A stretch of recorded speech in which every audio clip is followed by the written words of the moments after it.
কাপুরি দাকে বাঁশ চিহ্নে ভোট দিন। বলেন কি? কাপুরি দাকে বাঁশ চিহ্নে ভোট দিন। ভোট দিন, ভোট দিন, বাঁশ চিহ্নে ভোট দিন। চলুন এই বাড়িতে চলুন।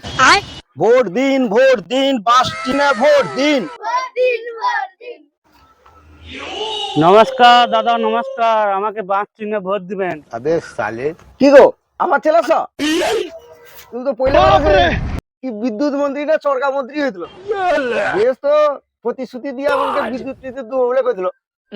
আর যদিও বা আইলো সে মেঘ উঠে পড়ার সাথে সাথে কারেন্ট ধার হ্যাঁ এটা জিপ খাতি अबे साले আরো তোমাকে ভোট দিবে।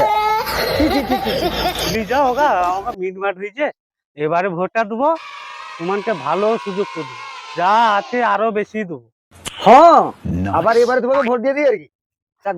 দ্বিতীয়বারেও তুমি কি নারী মন্ত্রী না কি হেলো বলে দেখ নারীনকে যা করছো, ছি ছি ছি ছি, নারীনকের এই অবস্থা।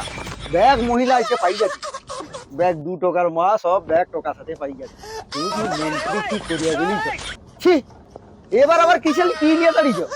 এবারে তুমি না বাঁশ চিহ্নে ভোট দাও।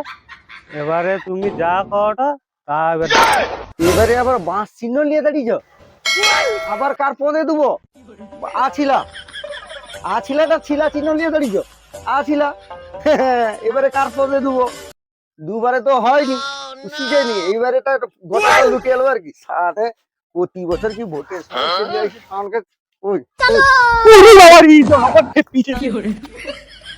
দাঁড়া দাঁড়া দাঁড়া সামনে দাঁড়া। প্রতিবারে কি বাঁশ চিহ্ন নিয়ে চলে এসেছি।